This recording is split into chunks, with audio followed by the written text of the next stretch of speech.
반갑습니다. 다쿠TV의 다쿠입니다. 네. 오늘 제가 여러분들과 같이 이야기 나눌 주제는요. 혹시 여러분들 토익 950점, 또 메이저 공기업에 현재 근무하고 있다. 그리고 서울에 예전에 학교도 서울에 정말 좋은 대학교를 나왔던 수재라 그러나요, 여러분들? 자, 이런 사람 과연 이런 사람들이 나중에 정말 어떻게 큰 부자가 되고 있을 것이고 어떻게 잘 살고 있을 것인가? 여러분 궁금하지 않으신가요? 혹시라도 이런 좋은 스펙과 좋은 또 회사를 다니고 있는 사람들은 어떻게 살아가고 있는 것인가에 대해서 궁금하신 분들은요, 영상 끝까지 시청 부탁드리겠습니다. 제가 갑자기 왜 이런 얘기를 하냐? 최근에 제가 이제 여러 군데 이렇게 감사하게도 인터뷰를 하고 또 참 많은 분들이 연락도 주시고 또 좋은 기회도 다가오고 이렇게 하는 와중에 정말 이런 유튜브 이런 참 힘을 실감하게 했던 게 정말 예전에 연락이 끊겼던 분들이 참 희한하게도 영상 잘 봤다고 연락도 주시고 막 그렇게 해서 신기하더라고요, 저도. 그런데 그 중에 이제 연락 와서 최근에 제가 저희 매장에서 만났던 분이 있습니다. 최근에 제가 대학교 시절이죠. 학교 다닐 때 이 공기업 입사하기 위해서 그 우리 스터디라 그러죠. 스터디 모임에서 열심히 공부했던 그 무리들 가운데 한 분인데 지금 나이가 아마 30대 중후반 정도 됐을 겁니다. 이제 여성분인데 나이는 저희보다 어렸죠. 그래서 아까 제가 처음에 말씀드린 그 스펙을 다 가지고 있는 후배였죠. 정말 좋은 대학교도 나오고 토익도 그때 당시 950, 그래서 사무직 쪽에 계속적으로 본인이 시험을 치려고 했었고, 정말 뭐 영어 토익적인 이런 거 말고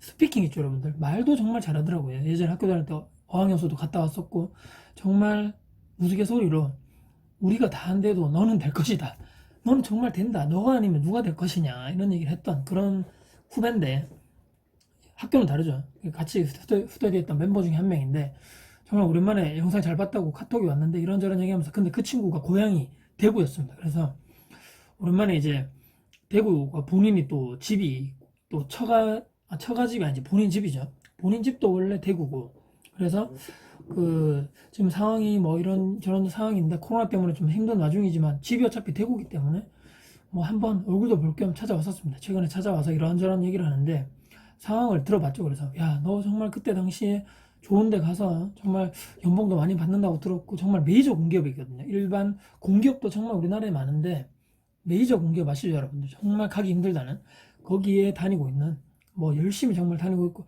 남편도 뭐 좋은 직장에 대기업에 다니고 있더라고요. 그래서 열심히 둘이 모아서 들어보니까 걸어 다니는 중소기업 들어보셨나요, 여러분들? 연봉이 합쳐가지고 뭐 1억 뭐 한 초중반 정도 되더라고요. 물론 세전이겠지만 엄청난, 와, 연봉 정말 높다 너희들 둘 다 합치니까 엄청난다 하면서 막 이런저런 얘기를 하는데, 결론은 이 친구가 본인의 고민거리가 있어서 저를 찾아왔더라고요. 이제 처음에 얘기를 안 했는데 나중에 들어보니까 본인의 지금 재무 상황이 제가 생각했던 것보다는 그렇게 좋은 상황이 아니더라. 뭐 제가 이런 얘기를 드리면 에이 뭐 그보다 더 못 버는 사람, 중소기업 있는 사람이 절대 다수인데 뭐 그런 얘기 하겠느냐. 물론 맞습니다만 제가 처음에 생각했던 이런 좋은 스펙을 가지고 정말 메이저 공기업에 다니고 남편도 그 대기업에 다니는 이런 걸어 다니는 중소기업인 친구가 뭐가 걱정해서 이런 재무적인 얘기를 나한테 하고 있겠나 생각을 해봤는데, 그때 당시에도 처음에는 이해가 잘 안 됐는데 들어보니까 왜 그런지 알겠더라고요. 제가 한번 그 얘기를 짧게나마 설명을 해드리면 여러분들도 이런 것 때문에 이런 생각을 하고 또 이런 그런 결과를 낳게 됐구나. 이제 남편이 이제 서울 쪽에 다니는 거죠. 대기업 다니는데 주말 부부라 그러죠. 근데 이제 본인이 거기 살아야 되니까 회사적으로 사택을 지원해주는 회사도 아니었고, 그래서 오피스텔에 월세로 살고 있는 거죠. 서울에 여러분들 오피스텔 월세 얼마나 비쌉니까? 최소 보증금은 적겠지만 뭐 2, 3천 정도 들겠죠. 근데 60만 원에 매달 고정적인 월세가 빠지고 있는 상황에다가 주말에 거기 있어서 뭐 별거 할 거 없으니까 매주 내려오는 거죠. 그래서 거기에 들어가는 바닥에 그냥 버려지는 우리 교통비라 그러죠. 그 돈도 몇십만 원 들겠죠, 한 달에. 주마다 올라갔다 내려와야 되기 때문에. 또 올라가면 어떻습니까? 밥도 사 먹어야 되고 용돈도 써야 되고, 그냥 숨 마셔도 그냥 밥은 안 먹고 살 수 없으니까 숨 마셔도 나가는 돈이 엄청나게 깨지고 있다는 거죠. 그런데 이 정도 보통은 아예 뭐 맞벌이 하면 그 정도 될 수 있지, 그보다 더 많이 벌면 되지. 자, 여기서 사실 문제가 끝났더라면, 여기서 이런 상황에서도 돈을 별로 못 모았다 그러면 이제 얼마나 너희들이 소비를 많이 하고 있으니까 이렇게 돈을 못 모으는 거냐 하겠지만 그것이 아니고 정말 문제는 처음에 문제는 그것이 있었던 거죠.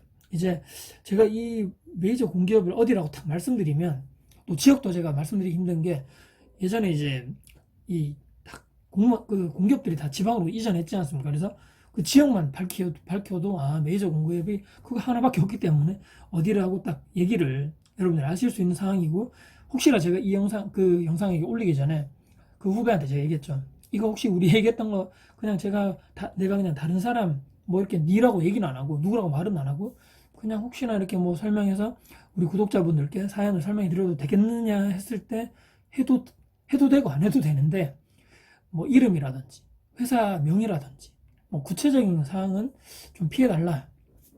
자, 제가 그렇게 해서 말씀드리지 못한 이유. 이 영상을 보는 그 후배도 아마 이해를 해줄 거라 생각하고요.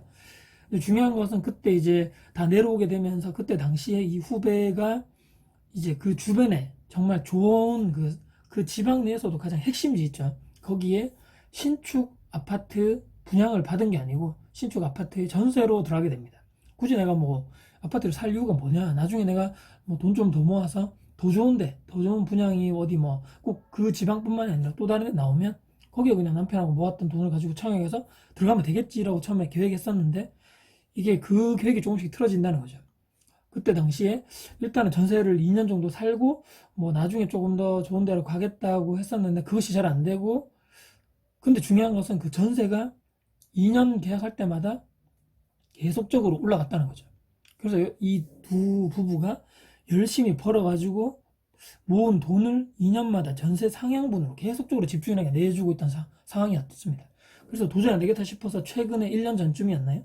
이 친구가 그 해당 지방에 청약을 해서 이제 지금 있는 전세금 받고 거기에 모든 것을 다 들어가게 되는 거죠. 거기에 이제 계약금도 넣고 뭐 중도금도 넣고 잔금까지 해가지고 들어가게 되면서 현재 수중에는 크게 돈이 없는 상황입니다.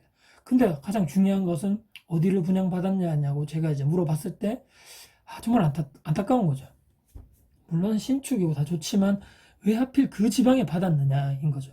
지금까지도 사실 시세 변화가 크게 높지 않은 그리고 앞으로 대규모 또 물량이 예정되어 있는 곳입니다. 그래서 앞으로 아파트 자산적으로 가치가 상향할 수 있을 것인가에 대해서 상당히 의문이 가는 곳이고 더더욱 또 문제가 무엇이냐면 이 두 부부가 재테크에 관해서 지금까지 거의 뭐 관심이 없었다는 거죠. 그냥 예금 적금만 했었던 상황입니다. 그렇기 때문에 돈을 어떻게 모아야 될지 어떻게 소비를 해야 될지 또 어떤 돈을 통해서 투자를 어떻게 해야 될지를 전혀 모르고 있던 상황. 자, 제가 오늘 초반에 말씀드렸죠. 메이저 공기업을 다니고 있고 계속적으로 본인들이 걸어다니는 중소기업에 연봉도 많고 벌어내는 돈은 많지만 그 5, 6년간의 결혼생활 동안에 어떻게 선택을 하는가에 따라서 내 자산이 엄청나게 불어날 수도 있고 아니면 그 반대일 수 있다. 그냥 현상 유지밖에 안 된다. 제가 후배에게 두 번째 상황인 것 같습니다. 그래서 지금 이런 방향성으로 그래서 앞으로 살았으면 좋겠다고 해서 몇 가지 그래서 말은 하고 헤어졌는데 이 영상을 보시는 분들이 참 이 잘못된 선택을 통해서 내가 기회비용을 놓치는 분이 없는 그런 삶을 사셨으면 하는 바람에서 제가 이 영상을 찍은 동기 또 목적이 되겠다고 할 수 있겠습니다. 그렇기 때문에 참 이런 안타까운 또 재테크에 대해서 눈을 너무 늦게 뜨지 마시고 제 영상을 보시고 또 다른 분들 좋은 분들의 영상과 책을 통해서 여러분들이 앞으로 자산을 늘릴 수 있는 구조로 스스로 만드시는 여러분 되시길 바라면서 영상을 마무리하도록 하겠습니다. 네, 영상 봐주셔서 감사드리고요. 다음에 도전 영상 가지고 찾아뵐 것을